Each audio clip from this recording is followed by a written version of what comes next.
Well, hello there. Welcome back to another episode of the All Around Growth Podcast. My name is Rob Kaiser and I am your host.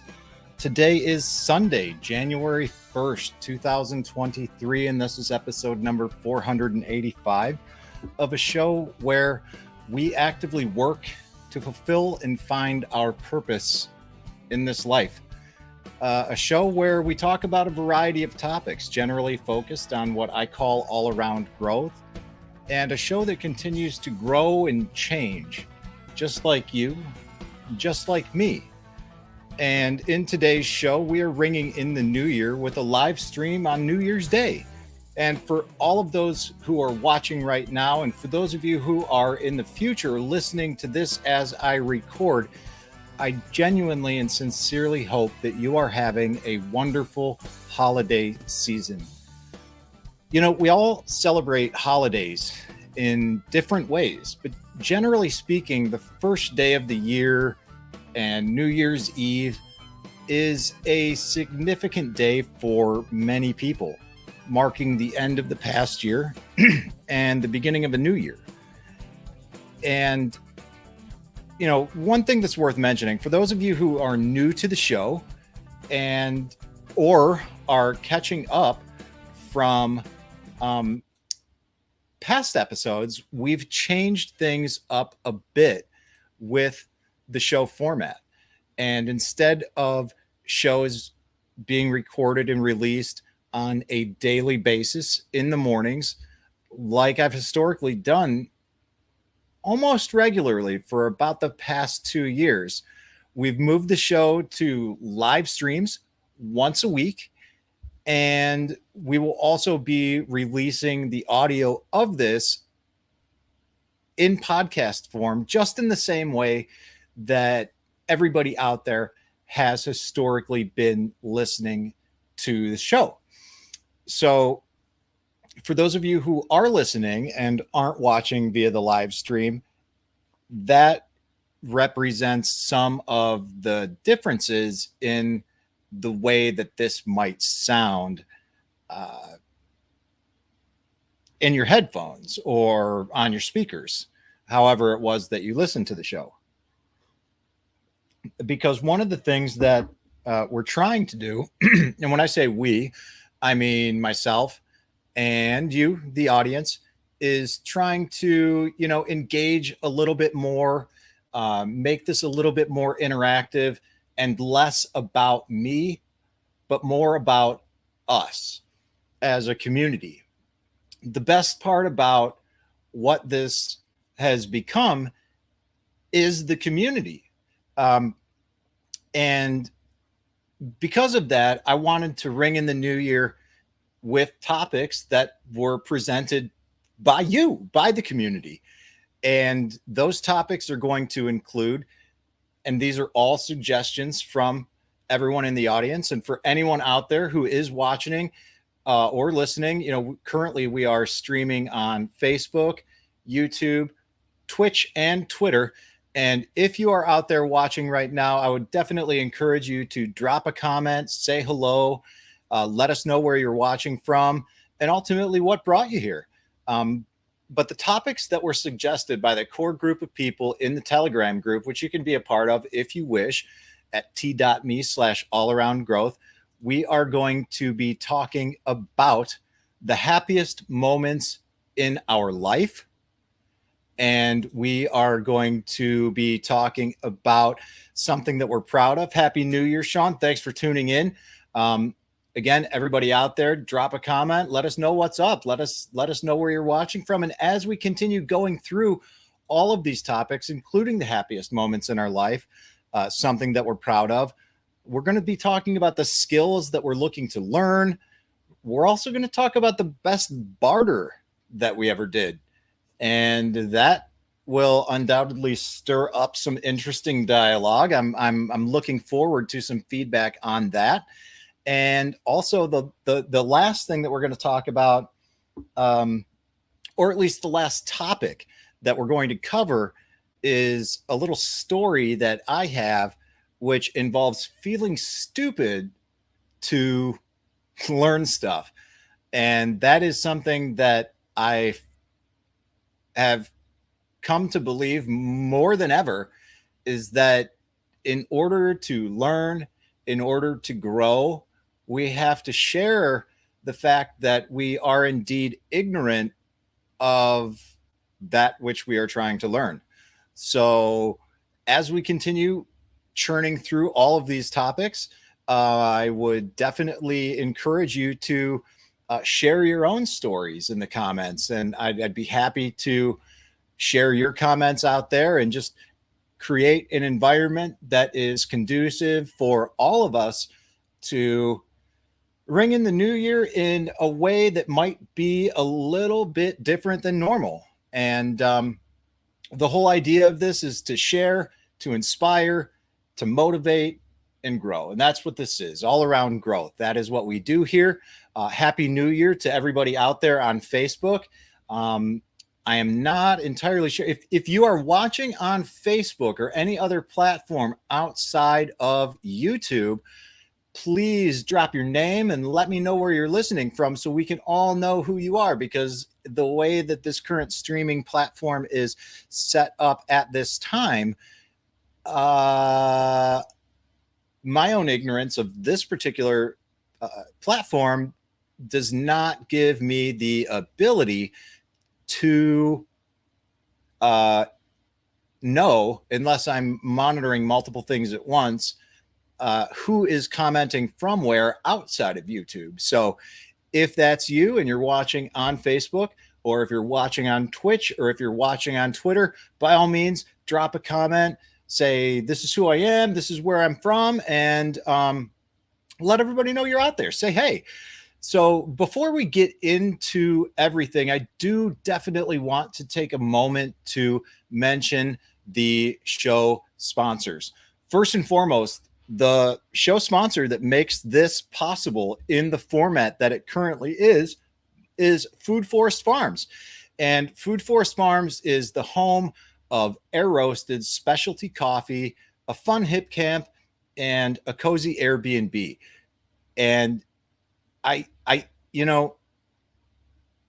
can't express enough gratitude to Brian out there at Food Forest Farms for, giving me the opportunity to share with you in this way and bring the podcast not only in audio format in the way that we've traditionally done it, but bring it to you in this way where we can stream and engage and interact with one another. And it adds a whole new level of or a whole new dimension to the show. And for that, I am extremely grateful. So, I would most certainly appreciate it if you went to foodforestfarms.com to check out everything that's going on over there. And like I said, the home of air-roasted specialty coffee, a fun HipCamp, a cozy Airbnb, and more. So check out foodforestfarms.com and see what's going on over there. And for those of you who don't know, the show is also sponsored by York Meadow Farm, which is the location of where we are recording, where we have historically recorded episodes for at least the past few months. When we began, this show was on the road. I was recording from my truck, taking a lot of inspiration from people who did the same thing in years past. And why not? I felt like I had something inside of me to share with you and everyone else out there. And I didn't know how to do it, but I made use of the time that I had during the commute, and that's what we did. And it has eventually evolved into what we are doing now, which is talking in this manner, in this way, live streaming, eventually, which will become an audio podcast. And in addition to Food Forest Farms, the show is sponsored by York Meadow Farm. You can learn everything about what's going on at yorkmeadowfarm.com. And lots of good stuff going on there, from bath and body products to fermented foods and all sorts of goodies. So you want to check out what's going on. You can definitely support the show through York Meadow Farm or Food Forest Farms. Either way is much appreciated. When you do that, you not only help me, but you help the ones that help me. And whether you do that or not, it's all good. I appreciate you being here. And like I said, for those of you who are watching, drop a comment, let us know where you're watching from. And without further ado, let's dive into some of these topics. The happiest moments in life. Now, one thing I'd like to mention is that before we do this is I did not put in the level of preparation that I was hoping to today. For a number of reasons. The fact of the matter is, guys, for those of you who don't know, I have a chronic neurological disorder known as epilepsy. And last night, I had another seizure, and that I'm grateful that it did not impact me in the way that they normally do, because normally I bite my tongue and I have exceptional difficulty talking for several days, but that was not the case this time around. And needless to say, the recovery of a seizure is not the most pleasant thing. And so I was kind of, out of commission today, for lack of a better term. And on top of that, I had family come over today, unexpected visit, a fantastic visit. I love being here. I love living here. I love living with my family. I'm at a point in my life where, look, the reality is I'm a 40-year-old man. I live with my parents, but not because I'm in dire straits or, this is out of necessity. I moved back here because I wanted to. And and this is kind of a segue in reflecting on these questions during the day today, while spending time with family and coming back and walking the dog and just taking care of some menial responsibilities around the house. I got to thinking about what some of the happiest moments in my life were. And honestly, one of the happiest moments of my life right now is right now, right in this moment, to be able to have the opportunity to share with you what some of these moments are. And I would encourage you to, just for grins, I'm going to go ahead and do this. What was the happiest moment in your life? And I'm going to throw that out there for the audience, and I'd encourage you to chime in. So what's the happiest moment in my life? That's tough. But the thing that comes to mind, the happiest series of moments that I had came after one of the most catastrophic events that I've ever experienced in my life, that also was part and parcel of having a seizure. And one of the not simply a seizure, but I ended up going into a series of seizures after a backcountry trip in Capitol Reef National Park in Utah, 10 years ago this year. And I was with my friend Rick, my dear friend Rick. A happy New Year to you, my friend. If you are out there, I appreciate and love you more than you know. The last thing I remember from that trip was eating a cheeseburger at a small roadside cafe when we wrapped up that trip. And the next thing I remember was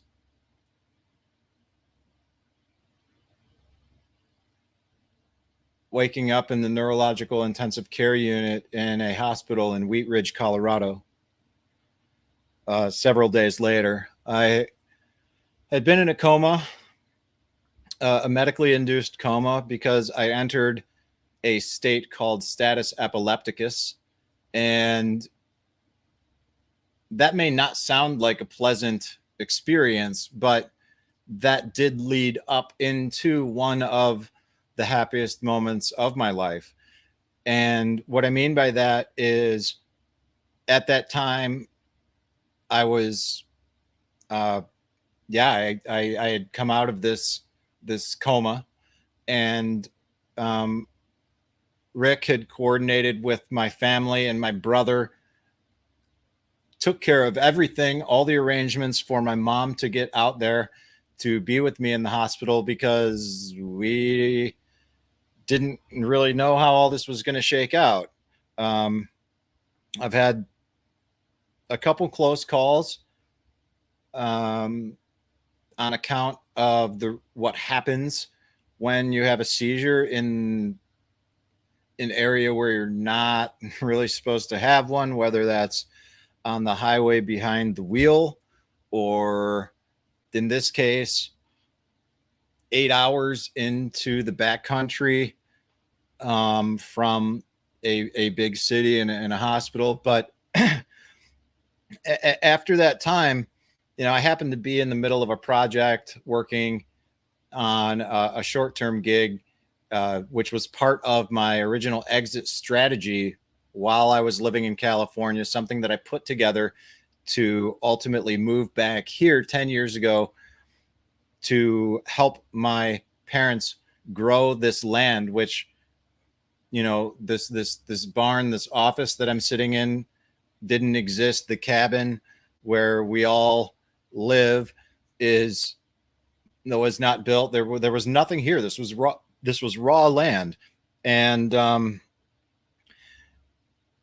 at that time, or after that experience, waking up in the hospital, I was not in any way, shape, or form ready to go back to this project and continue running it like I had been. So I went home much earlier than anticipated. And at that point in time, the plan was to go do this project in Texas, return to California, pick up all my belongings, which were in a small storage unit, as well as my car. And my car was parked in storage, so to speak, at my boss's sister's house.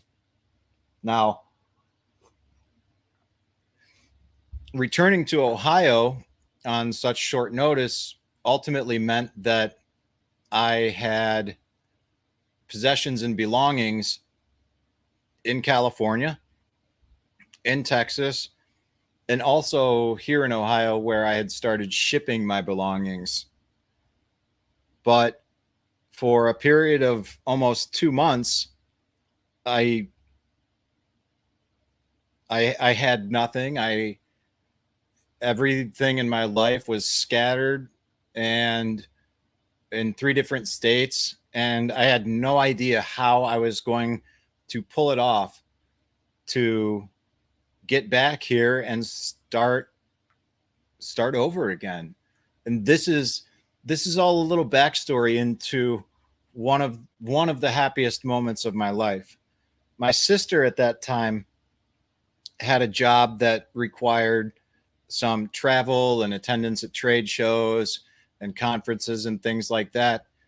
And it just so happened that she had a conference in San Diego, which is where I lived. I lived in North County, San Diego, in a small community called San Elijo Hills.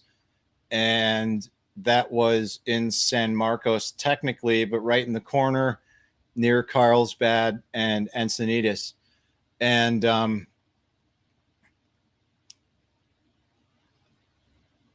I went out there to meet her while at this conference. And together, the two of us gathered up all of my belongings, shipped back what couldn't fit in the car, and we hit the road. And we engaged in what was perhaps the most memorable road trip of my entire life. We subsequently drove to Texas, got all my belongings from the vehicle that they took all the crap out of my hotel room and then put it in. And I don't even know if they did that. I don't know how. Quite frankly, I can't remember. But the fact that my sister offered to do that to help me was one of the most happiest times of my life. My family is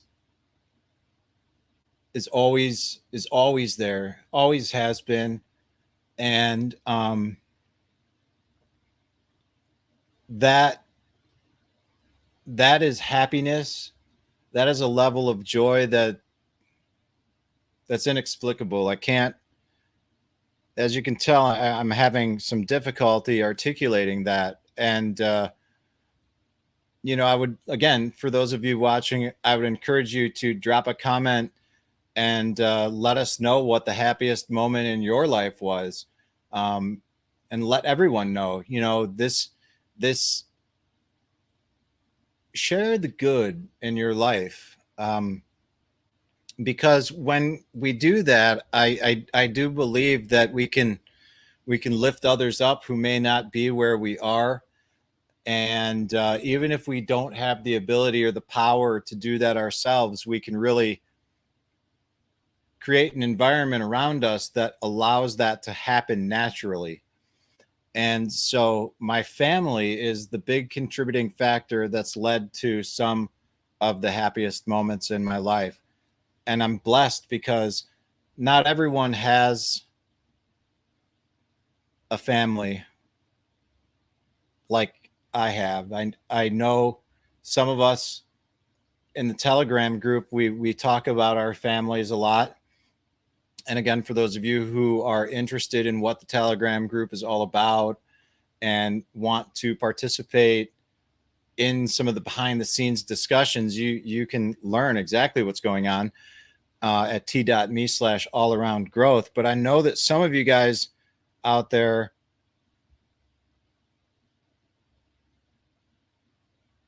have some challenges with family, extended family, especially when there's hard times, like a death in the family or some other kind of crisis. And that is difficult to deal with. It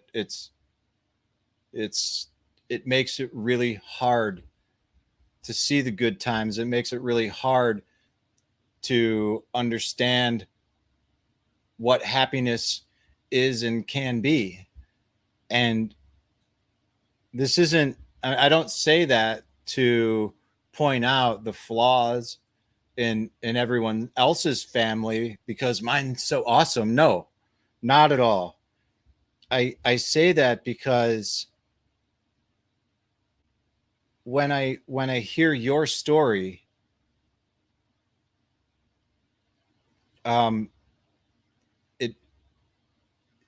it makes me realize just how frequently I take things for granted.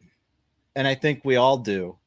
And I think the more we learn, the more we connect with other people, the more we put ourselves out there into the universe, and the more that we listen with open minds, open hearts, the more we truly can grow. And that's the whole point of this show, all around growth. And that's really why I wanted to talk on topics that were suggested to me from you, like what the happiest moments of my life are. And like I said, I wanted to make this like a great show. I wanted to make this a great recording. I wanted to make this a real inspirational, motivational, go-getter type of show today, but I didn't put the prep work into it. So I'm just kind of talking freely about what's on my mind right now, right here, today, in this moment. And at the end of the day, guys, that's all we really have is right here, right now, and this moment. The past is the past. There's nothing that we can do about it. It certainly doesn't define us, but we can linger there and stay there if we choose to. And I've done that a lot, and I'll likely still do it again as I move forward because I'm far from perfect. But I think that when we really understand that all we have is this day, it helps reframe our perspective in life, and it helps us understand what really makes us happy. So again, if you guys are out there and you're listening, what the happiest moments are in your life, let me know. Drop a comment and let everyone else know. The next topic that was suggested was something that we're proud of, something that we would tell a story about on our deathbed. And that's a tough one. And I'm going to go ahead and just drop this in the comments as well for those of you who are watching and listening. And again, I would encourage you to answer the question yourself. What is something that that you are proud of? Because you know, and would tell a story about on your deathbed. You know, what is that? It's it that's a hard question to simply provide an answer to on the spot. But something that I'm proud of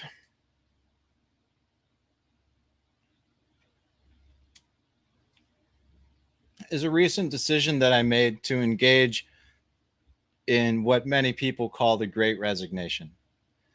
I quit my job in May of 2022, and I didn't really have a solid plan when I did that. It was, you know, for a lot. This was a job that I had worked in a company that I'd worked with for 8 years. For a long time, I thought that I had arrived. I thought that, you know, this particular position that I worked myself into, or in a sense, kind of created for myself, or not necessarily created for myself, but the position was in a sense kind of created for me. And I grew that and cultivated what I was doing in that position with the company to further grow the company, and felt like I was relatively successful at doing that. I had a career in the green industry that spanned for more than 2 decades. And by the time I left, but the reality is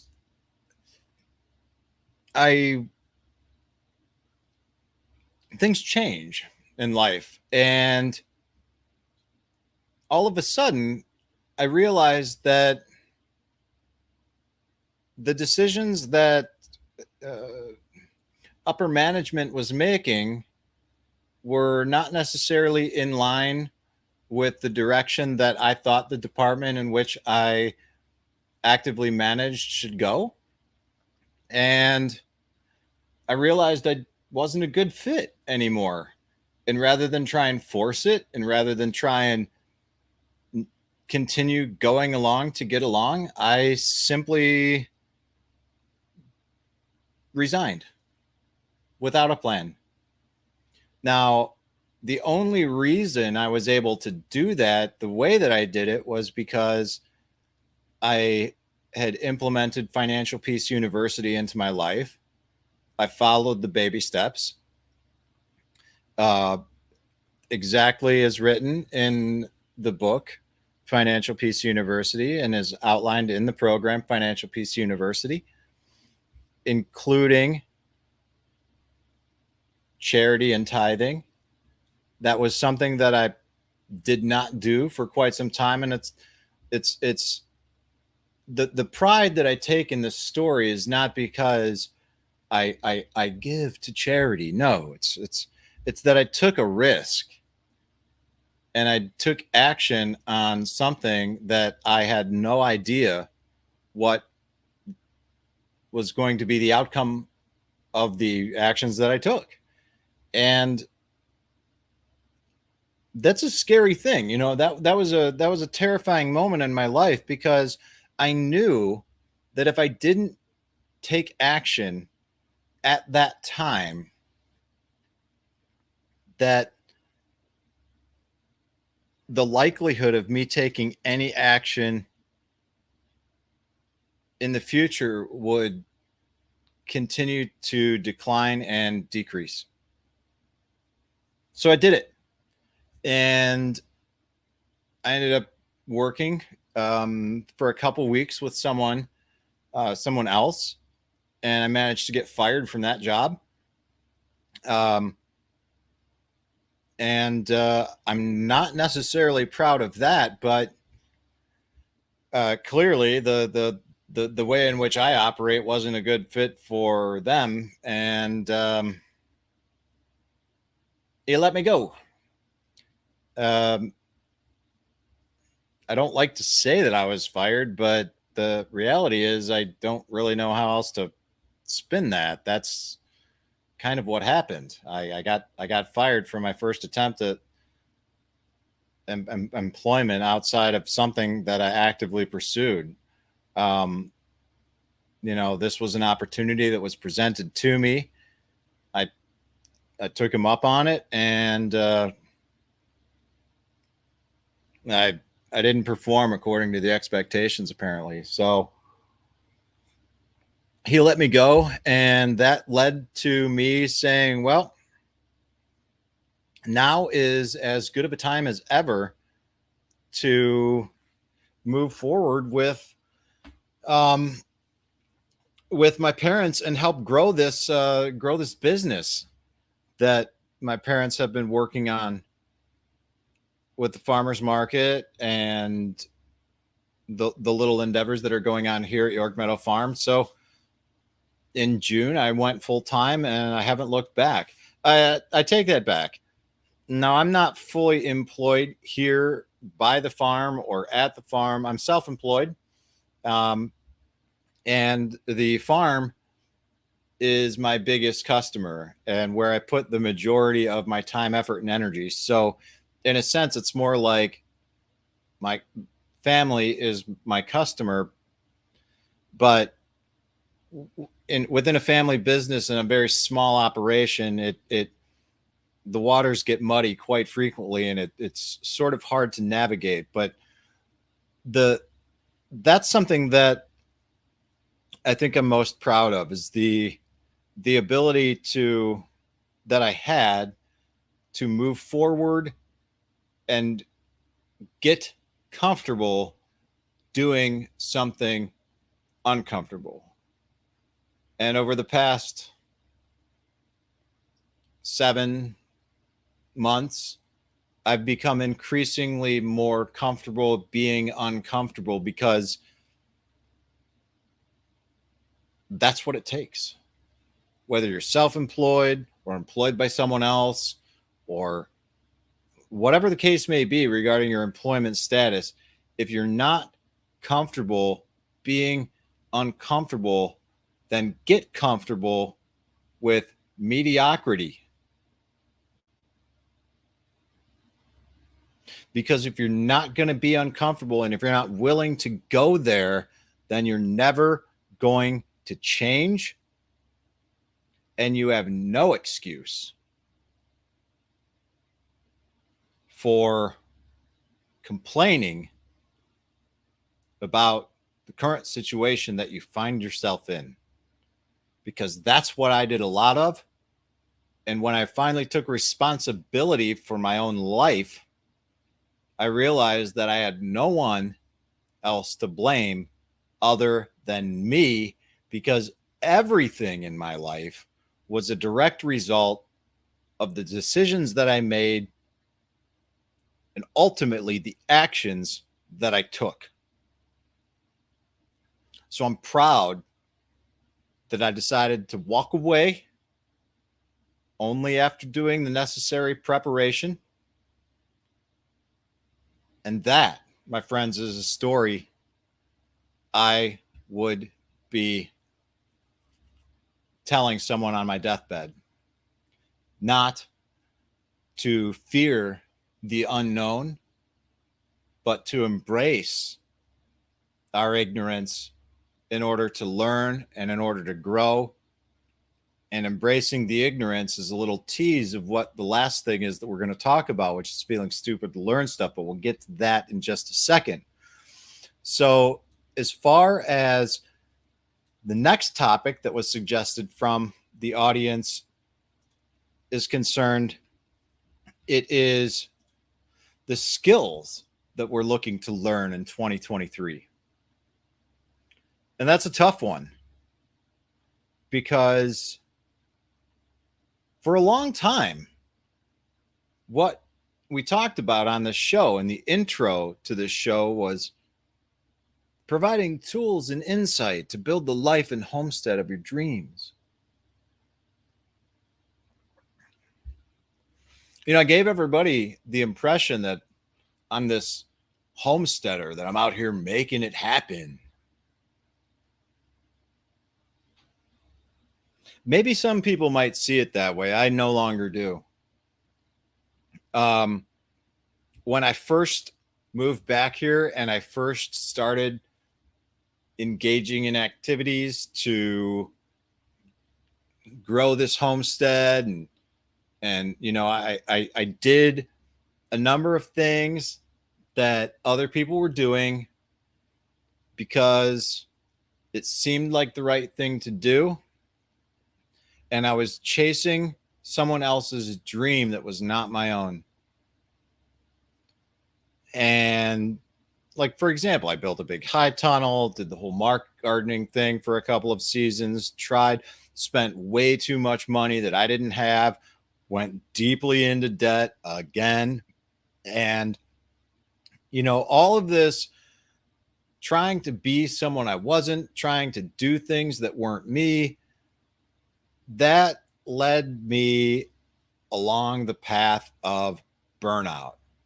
And these skills that I was learning at this time, they were applicable to homesteading, but the manner in which I was approaching them was, just for lack of a better term, it was bass-ackwards. I was not doing things for me. I was trying to live up to someone else's expectations. I wanted to be the next rock star market farmer. You know, I was doing all this stuff for reasons that I didn't really understand. And so, you know, once I reached that point, I threw in the towel and said, that's it. I'm done. I need to focus on my career. I am deeply in debt right now. And luckily, the timing of where I was at in my career just happened to coincide with a big project that we were taking on. in terms of the software that we use to manage inventory levels and how that ties into our accounting system and all of that. And I got to spearhead that, and that gave me the opportunity to spend time and focus on my career and ultimately earn the money that I needed to earn to dig myself out of tens of thousands of dollars of debt, chasing other people's dreams and living a life that was not authentic and not true to myself. So, again, how does this tie into the skills that we are looking to learn in 2023? It ties into the skills that we're looking to learn in 2023 because of the simple fact that all this stuff in past episodes about, providing tools and insight to build the life and homestead of our dreams, I finally had the sense and sensibility to say, before we build the homestead of our dreams, we've got to build the life of our dreams. And how do we build the life of our dreams? Well, we set goals. We set goals in 7 different aspects of life, financial, physical, personal development, family, spiritual, social, and career. Those 7 aspects of life, working on those equally and in that order, in my humble opinion, gives us the opportunity to provide or obtain the balance that we seek, which is also the very thing that we lack. All right. And you can learn how to do this and follow the same protocols that I used and began using a couple of years ago by using the link in the description and in the show notes below. And it's called the Goal Setting Guide. And that will help provide you with a framework that may be better than the one that you're currently using now in order to help you achieve the results that you want. Now, there's only one way to find out, and that's to check it out and, download it for free and see what it's all about. See if it's everything that I'd say it's cracked up to be. Maybe it's not for you. That's okay. If it's not, then join the Telegram group and let us know what works for you. t.me/allaroundgrowth. But this time around, the one who's managing the market garden, the one who's doing the market gardening, his name is Cody Gray. Cody Gray is, I'd very much like to say a friend of mine, though I don't believe I've been as much of a friend to him as he's been to me over the past few years. I'm hoping to change that because I'm making some changes in my own life to, well, for lack of a better term, learn how to live. I'm tired of putting on this facade of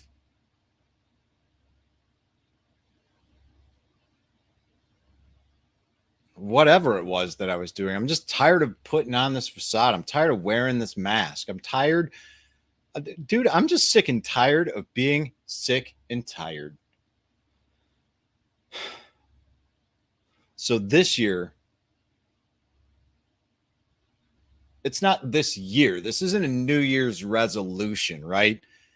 If you make New Year's resolutions, I'm not going to shit on you for that, but I really would encourage you to think outside of New Year's resolutions and encourage you to think about restructuring your life and reframing your perspective and seeing things in a different way, because all we know is what we know. And more often than not, it's nowhere close to what is. So as far as skills, I'm actually looking to learn to do things like to spearhead projects and learn skills. So the skills I'm looking to learn, Cody came in, actively began managing the market garden when Ken, our first tenant farmer, transitioned out. Cody took it all over, and I don't have the income that I used to. So like in the past, I'd give him money in the wintertime, right around this time of year, help him out with his seed money to get him started for the year. And in exchange for that, that was kind of like a CSA. I'd give him money. He'd give me produce. That was a solid deal. For the past few years, I've been eating better than I've ever eaten in my life because I've got food grown and harvested oftentimes that same day. It doesn't get much better than that.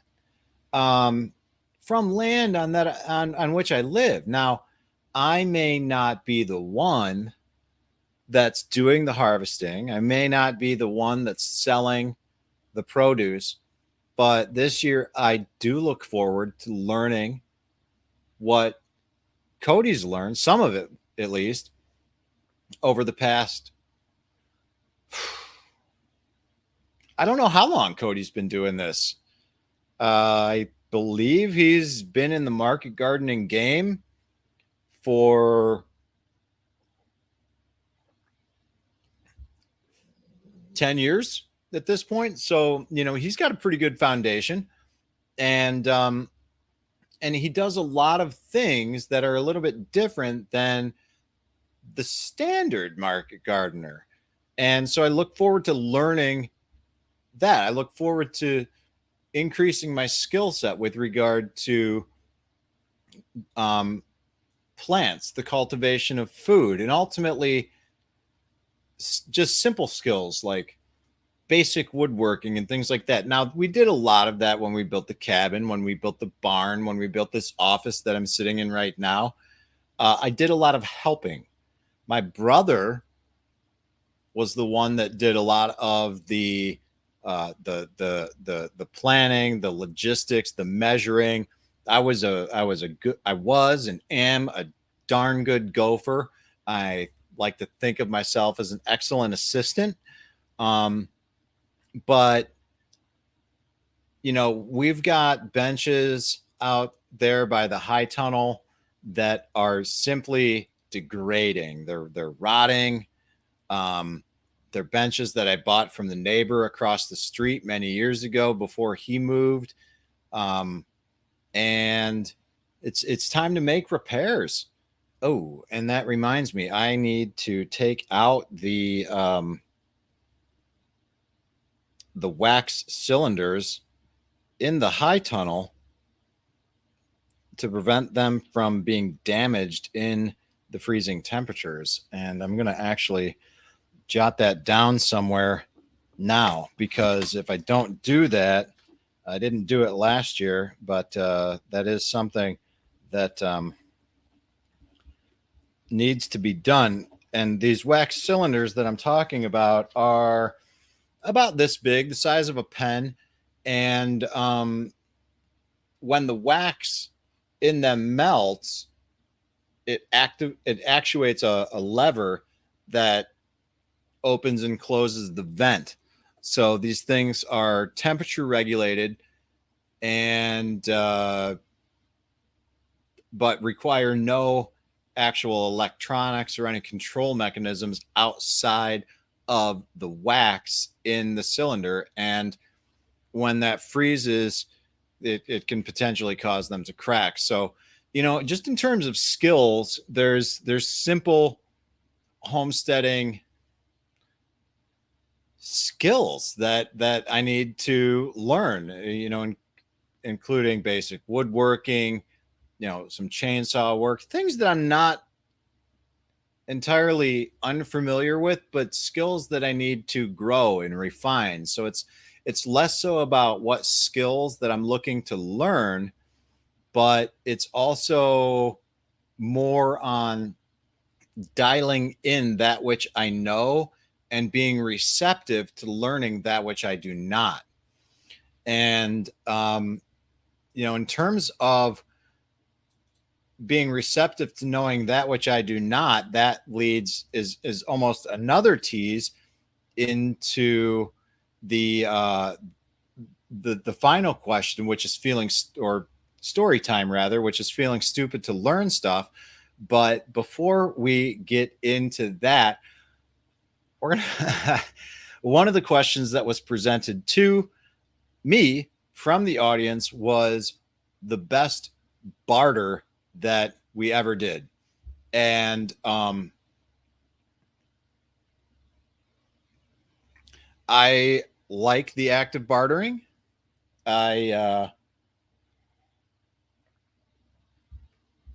think barter is a great way to engage in what I would consider to be the alternative economy. And alternative because in American culture, in Western culture, I think the predominant way of interacting with each other in terms of everyday commerce is, you have goods or services that I want, and I have something that you want, which is my fiat currency. And more often than not, we make a simple exchange. You determine a price for your good or your service that I desire, and I either agree or disagree on that, or we negotiate, and then we make the exchange, and the deal is done. At the farmers markets, I have begun to barter when possible. For example, the most recent barter that I did at the farmers market was I traded a jar of fermented jalapenos, sliced jalapenos fermented with garlic, to Todd from Moonstone Coffee Works. Shout out to Todd. Todd runs a little food truck making different kinds of coffee drinks and, really good stuff. He gave me something, I forget the specific name of the latte, but it was flavored with maple syrup and some heavy cream. Just really quality drink. So yeah, by all means, I was all about bartering a jar of jalapenos for a latte. Now, is that the best barter I ever did? No. However,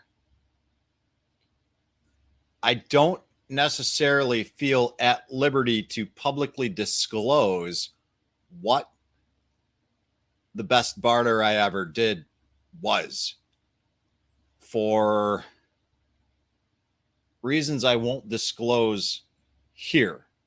However, if you're out there and you're listening, drop some comments below. Let us know what the best barter you ever did was. And if you don't, if it toes the line of something that, then let us know in the Telegram group, t.me/allaroundgrowth. We've had a lot of commentary and dialogue about this in the group. But if anything, hopefully that'll reel you in to the group so that you can engage with us in a different way about something that is a barter. There's also, for those of you, a lot of you guys are familiar with the butter blanket. Way back in the day, I went to a workshop with my dad at Darby Simpson's place in southern Indiana. And I traded something with Darby's son for this very cool geode, almost the size of a basketball. I've yet to cut it open and see what it's all about because I don't really know how to do that. But on a barter blanket at an event, and the barter blanket was something that I first learned about through Jack Spirko of the Survival Podcast, tspc.co. And that is, you can definitely score big when it comes to the barter blanket, but it is not the barter blanket where I proceeded in my best barter arrangement, nor was it a workshop or a farmer's market or anything like that. If you want to find out more on that with regard to what my best barter was, then you've got to join the Telegram group, guys. I don't really feel at liberty to get into that right now on this platform. So that with that said, with no further comments from anyone out there regarding the best barter that they ever did in this particular live stream at this time, that is going to lead us into the last segment of the show, where we are going to talk about feeling stupid to learn stuff. And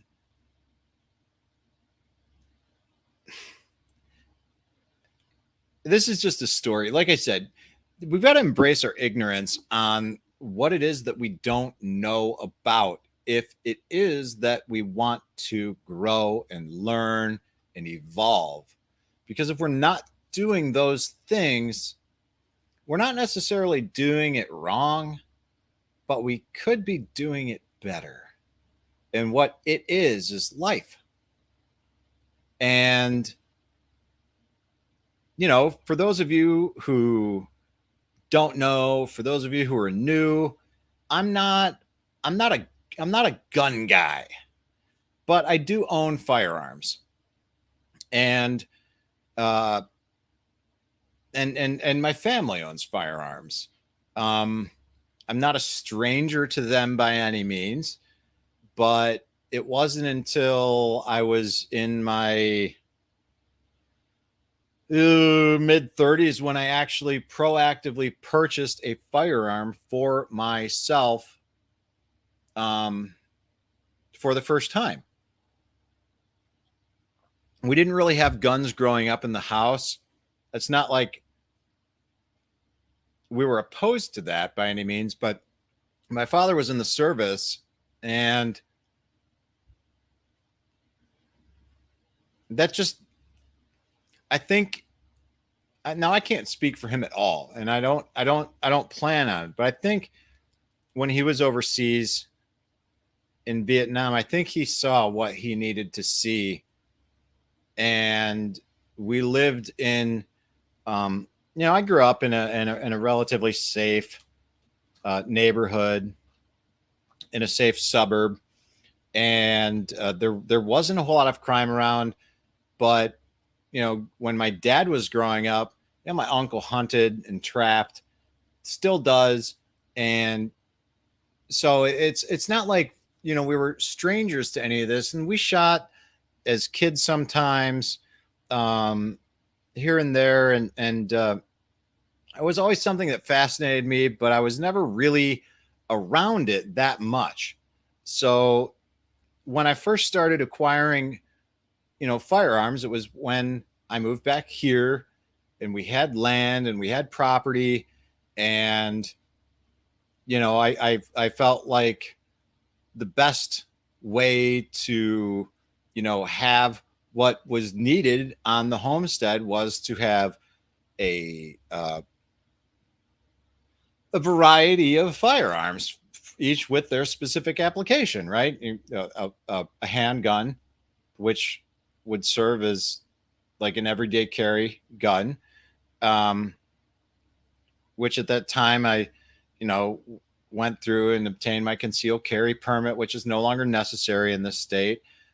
Did some training, became very familiar with it. I've gone through hunter safety courses before in other states where I've lived, and proceeded to buy a Ruger 1022 little rifle for whatever was necessary. The most that we've used that particular rifle for was shooting raccoons that we trapped because the raccoons were eating and getting into and just devastating the ducks that we had, which was our first experience and only experience thus far with livestock outside of fish in the pond, which I don't really consider to be livestock. And in addition to that, I also purchased a Mossberg 500 pistol grip shotgun, which in my mind was going to be, God forbid, a home defense weapon if it ever came down to that. Now, one thing that we don't have here is a larger caliber rifle. And in another Telegram group, I saw someone share a link to a New Year's special. Yeah, all right. So, Sean out there's got a little 1022. It is it's a great little rifle, very handy. And it is a heck of a lot of fun. It's wildly fun. I mean, shooting is fun. It's that in and of itself could be a skill that we're looking to learn or improve upon. If you're not familiar with firearms, if you're not familiar with shooting, it is most certainly a skill to have, because if you're not a proficient shooter, then by all means it is it's a skill to work on. And in another group, someone posted a link to a Smith & Wesson M&P Sport 2. And for those of you who don't know what that is, it is a rifle that is on the AR-15 platform. And correct me if I'm wrong out there, guys. I believe I'm speaking about this accurately, but it's not like I just wanted to have an AR because, that's what all the bros have, and, I'm going to get the zombies or whatever. We're not going there, guys. But as I began to learn about this particular platform, and, many thanks to you, Sean, for helping educate me on this, the beauty of the AR-15 is the fact that no matter what particular manufacturer produces that particular gun on that platform, that is, in the AR-15 platform, the parts, provided it's all mil spec, all right, are all interchangeable. And the analogy that I was given was that, I have a 97 Dodge truck. And if I need to replace an alternator, then what I need to go look for is an alternator for that motor that's in my truck.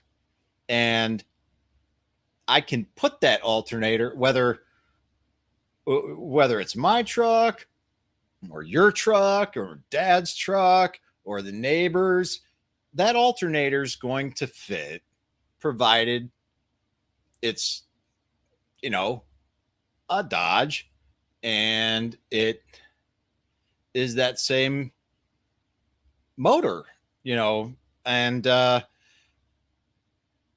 that's a good analogy, but it's with the AR, it's more than that. Like, everything's interchangeable. You can get a high end, low end, doesn't matter. Everything works.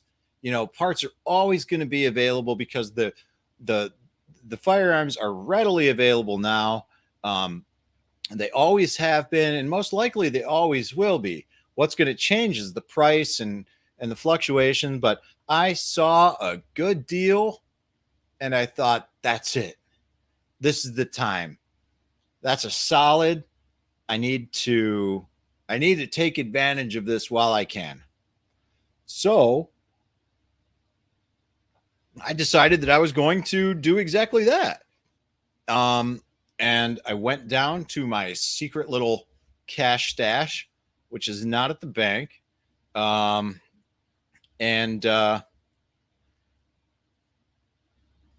I withdrew some money to take to the bank because I was going to order this online.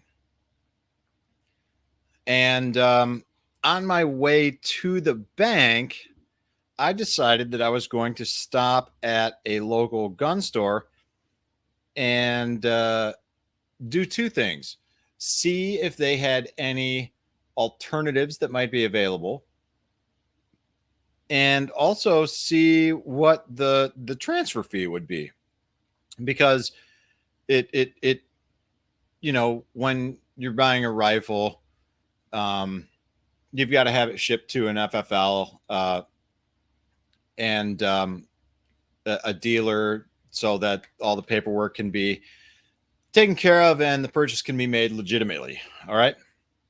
So as I did this, he encouraged me to think about these alternative options that I indeed went there to look at, although that wasn't really my intent. I just wanted to get some inputs. It turned out that this particular shop, shout out to First Firearms Tactical, or Freedom First Tactical rather,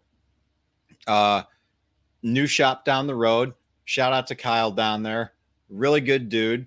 For anybody in the Medina area, I would definitely recommend checking them out.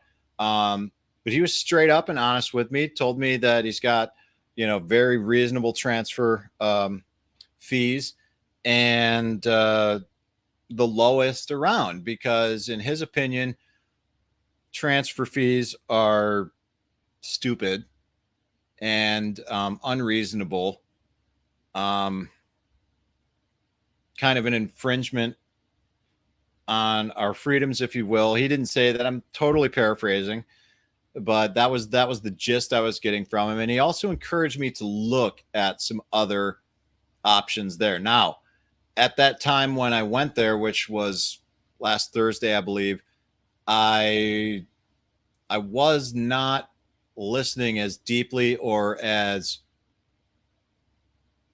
wholly as I could have. And I was really just focused on getting to the bank because I wanted to get there before the bank closed so I could make sure that the money was in there, so I could, put that order in on that day and get the ball rolling so I could move forward with this as quickly as possible. And luckily, I had some communication with some other people, including you out there, Sean. Appreciate that. A lot of other people in gun groups and elsewhere, friends locally who are, very, very much more educated on these matters than I. And that is ultimately how I learned what I learned about this particular firearm, the AR-15, regardless of manufacturer. Now, that leads me into feeling stupid because, when you get into these things, you've got your basic framework, but then you've got all the stuff, things that are called, a lot of guys call furniture. And some of this stuff you can buy with it on there. Some of it, you just buy the firearm and then can add to it after the fact, add on your own custom furniture, right? Just like building a house, or building anything for that matter. And I went back to the shop the next day. No, actually, as a matter of fact, I halted my progress, turned around, did not go to the bank, went back to the gun shop same day. And I was going to talk with Kyle some more about this. And And I did. Now, I had to hang around for a little while because somebody was in there buying a suppressor, and there's a whole lot of paperwork and fingerprints and all sorts of things that are required in order to obtain a suppressor. And, so I was just doing a lot of waiting around, kind of looking around at all this stuff. And then some other guy comes in, and I forget what his name was, but Kyle knew him well. And he kind of ran into the back room where there's some ammunition, and he picked up a dozen boxes of whatever, 5 of this and 6 or 7 of that. And ultimately, because Kyle was in the midst of working through this thing with this other guy, all the paperwork and stuff, he had to wait too. And so that took a while. And eventually that guy got out of there, and I thought, okay, here's my chance. And this other guy who came in to pick up the ammo said, hey, you were here before me, go ahead. And I said, well, hey, look, it's all good, go ahead, you're just checking out. And I'm actually not here to buy anything, so please, go ahead of me. And he was grateful for that. It's always good to have someone throw you a bone, do something nice.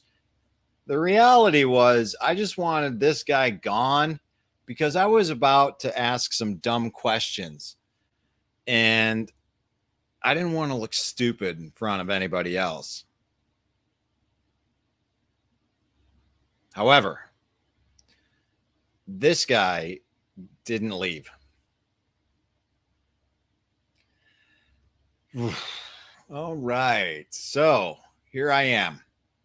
I'm at a shop and looking at the alternatives that Kyle had initially presented me with. And yeah, I had some dumb questions. Luck,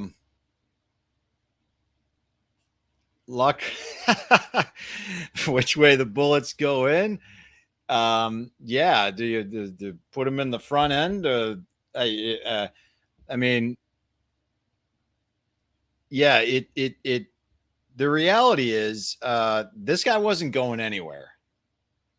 And so finally, once I realized that, I said, all right, well, guys, I'm ignorant, and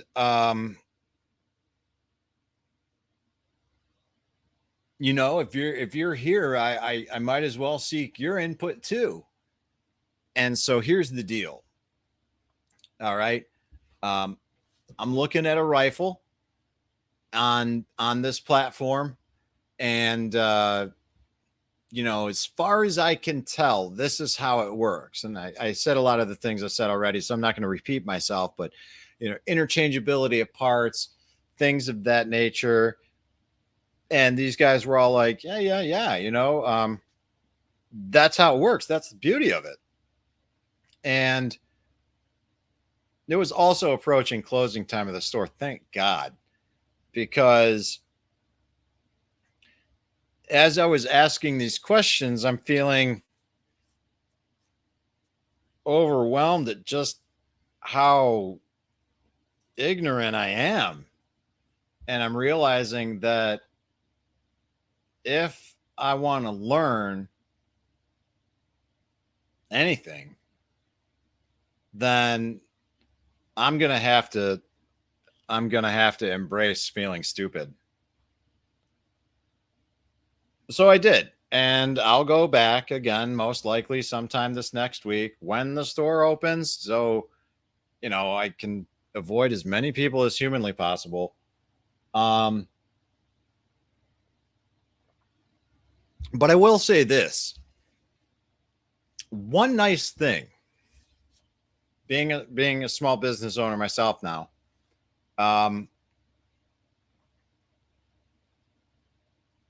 he appreciated that. All right. Kyle appreciated the fact that I went back and I engaged and admitted my own ignorance, because not only did it give him an opportunity to educate me, but it also gave me an ability to, learn what the freedom and flexibility is when you deal with someone locally. And, you know, Sean just popped in with a comment and said, the truth is plenty of people make similar purchases without having learned what I know already. They just want to swipe their credit card and have a thing. And that makes me feel good. I appreciate that comment, man, because that's what I was about to do. And but you know what? That's what I didn't do. And I didn't do it because, people like you, man, and people like everyone out there who help not make fun of me because I'm just some ignorant idiot. No. Most people, at least that I surround myself with now, genuinely want to help. They genuinely care. They all want us to succeed and be better. And that's the beauty of it. So, this whole thing about getting comfortable with being uncomfortable and feeling stupid and to learn stuff and grow, man, that's critical. We have to do that. We have to. Otherwise, if we don't, then we become one of these many people that just go out there and buy stuff and just want to have a thing because that's what everybody else has. That's what everybody else is doing. But when we do that, what happens?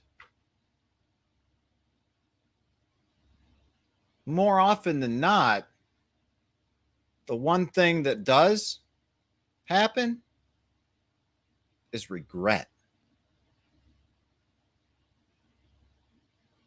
We can't change the past. There's no sense in living in the past. I share this story because, I felt stupid. Now, when I talk to people that, care about me and want me to learn, people like Mike, people like Sean, people like Cody, people like Brad, people like you.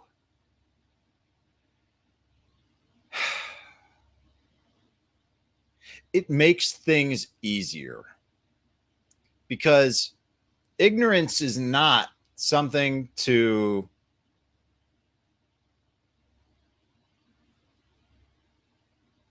shy away from or to be ashamed of. It's something that can help us get beyond the plateau where we currently are. We just have to understand that the only way to get beyond that is to engage in a little bit of positive stress, and then a little more, and then a little more. Think of it like physical training, right? If you want to run a marathon or let's just say a marathon, all right? You can't, theoretically, I guess you could just go out there and do it. I wouldn't necessarily advise that. You might not have the best success. It is one of many options. However, I would argue that if you have this goal in mind, this objective out here, and you want to achieve something, then you've got to. All right, an even better example. No, let's just roll with that. I'm into it. We're there. Show's almost over. let's conclude and just wrap up this thought train. All right. You can go and you can just walk out your door and go run a marathon. That is one option. Or you can put a little bit of thought into it. You can talk with people who have been there, done that, got the t-shirt, and see what they did. Look at their training plan. Understand what it takes to do the work to get to where you need to be in order to achieve the results that you want. And oftentimes, I mean, a marathon is 26.2 miles, but for many of us who start and have never run anything like that before, we begin with something that's not even a 5K. I remember, this isn't me tooting my own horn about a marathon. Yes, I ran a marathon. Yes, my time was very slow. I averaged about a 13-minute mile. And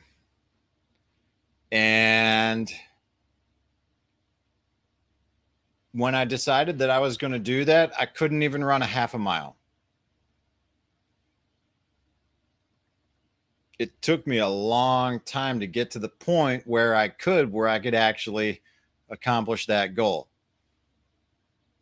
Was I a distance runner? Am I a distance runner? No, not at all. At my peak, I used to weigh 275 pounds, smoke a carton of cigarettes a week, and I had a healthy consumption of Maker's Mark. It's not the optimal diet for distance running and endurance sports. Believe me. Ask me how I know.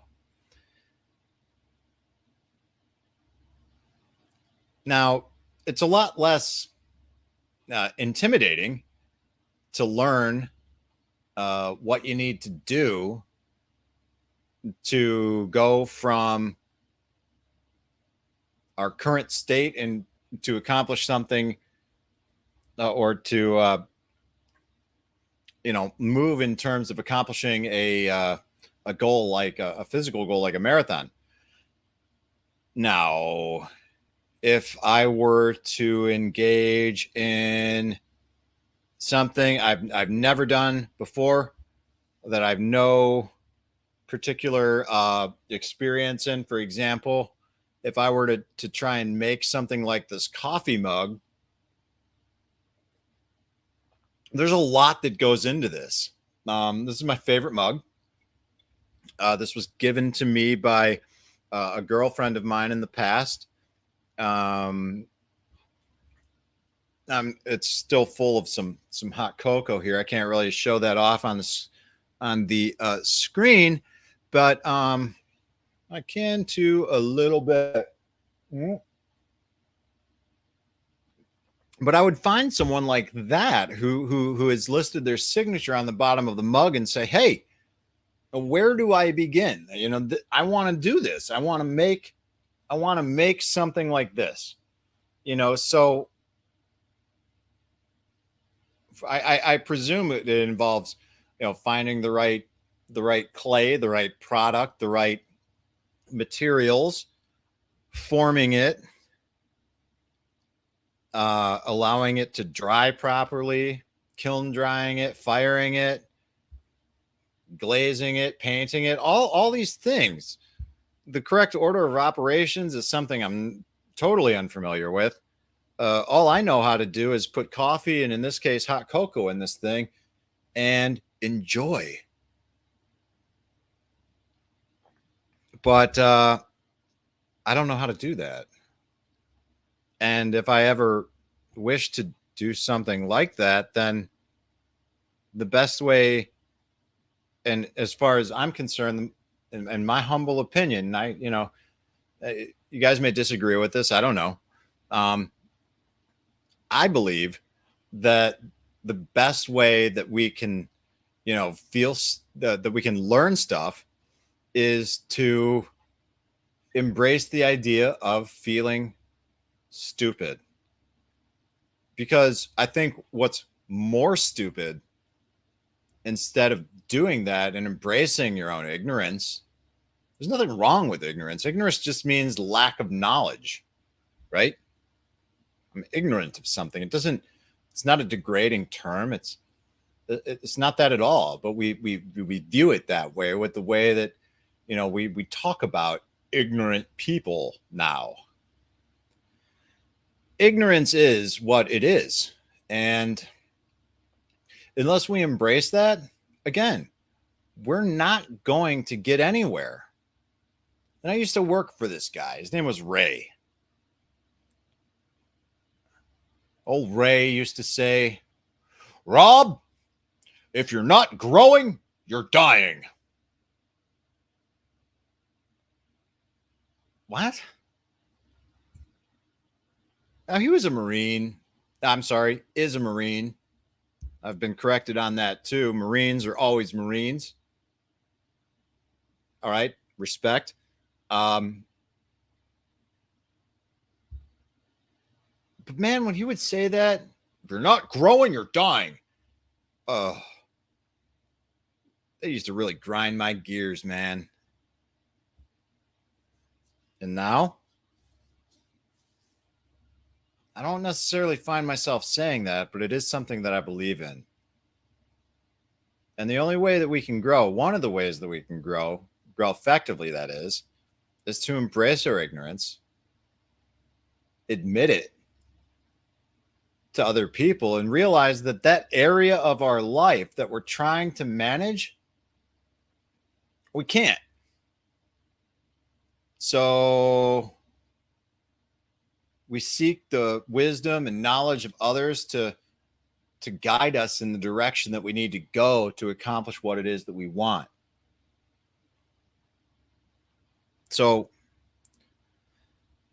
don't feel stupid, or, feel stupid, but be okay with it, because it's okay to feel stupid. It's okay to feel all the things, as long as we don't dwell on them, as long as they don't become us, and as long as that doesn't become the very thing that defines us. I'm going to call this a day. We're going to go ahead and conclude the show. Like I said, I had a seizure last night, and I've been able to talk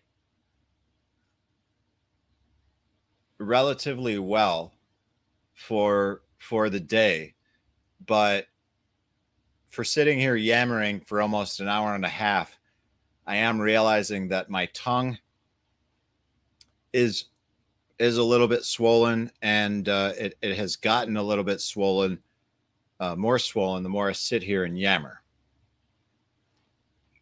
So with that, we're going to conclude, guys.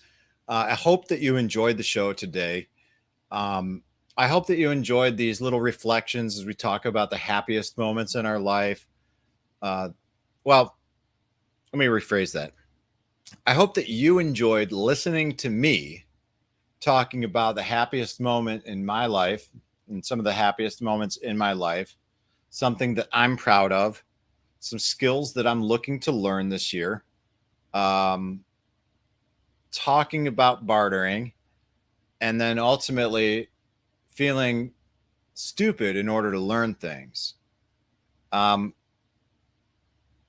like to say thank you to everyone out there listening, especially to those of you watching. You guys are the drivers behind the topics of this show today. And I like that. I like the relationships that have been cultivated as a result of this show. I value them deeply. I've learned a lot from all of you guys. From those of you who I've met in person, I appreciate you. And for those of you who I've yet to meet in real life, I look forward to the time that we do, because it's what in my mind, what that's going to feel like is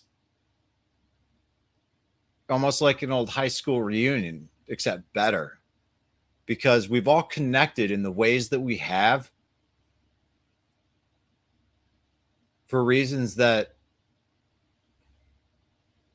I don't understand. You know, we've connected through communities, and you know, this has led us to other communities. And at the end of the day, the relationships that we all have with one another, they're not only, you know, mutually beneficial, but you know, it's like the old saying, a rising tide lifts all ships. And in my humble opinion, those of you out there in the audience, those of you who I connect with on a regular basis, are taking active steps, most of you that is, in your own life, to grow and improve and share, inspire, motivate me and everyone else that reads the words that you type, here's the message that you share. And, you know, I want to encourage you to keep on doing that, whether it's in the group, outside the group, in other groups, in your own content that you're creating. Know that I support you. I encourage you. I hope that some of the things that I say inspire you to do more, because the reality is you guys inspire me and have inspired me today to do this show in the way that it is. And for that, my friends, I am grateful. And that's it for today's show. What can we expect next time? All right. There's a lot on my mind with regard to where we're going to go and what we're going to talk about next week. And one of the things that is on my mind, and the topic of next week's live stream, is going to be the me-centered society. All right. And we'll touch on this a little bit, where I first heard that term, why I think it's important to think about that, what that means, and the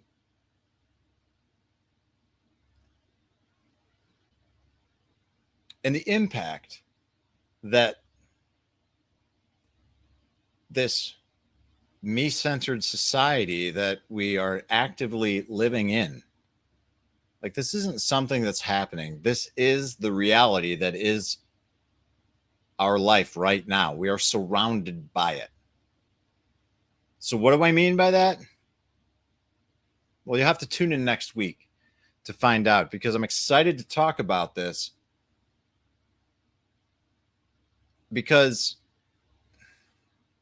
I think it's something that's easily overlooked and also easily dismissed, but it's something that I think is very important, and something that I think is worth taking into consideration, at least the ideas I have to share about it, as we move into another new year. So guys, I hope that you have a wonderful day, a wonderful rest of the day, rest of the night. I hope you have a great week. It's Sunday, first day of the week, and here's to ringing in the new year. Thank you for joining me. Thank you for listening, and I look forward to catching you in the next episode. This is Rob Kaiser, and thank you.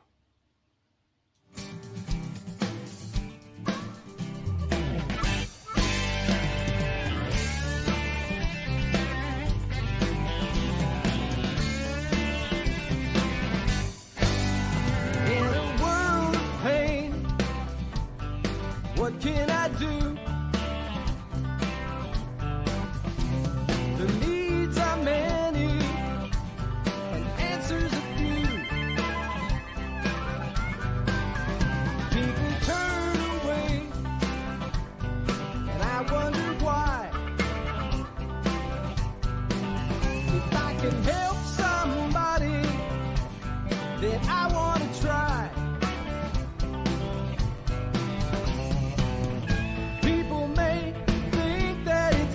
that I believe in friendship and love. And truth is always the best way to the world that may seem odd.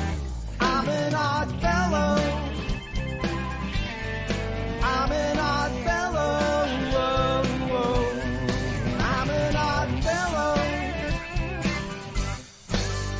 If we stand together, we'll never fall.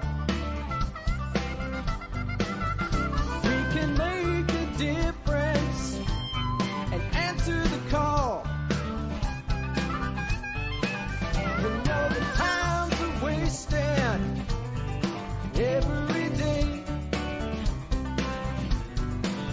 and we can help somebody along the way.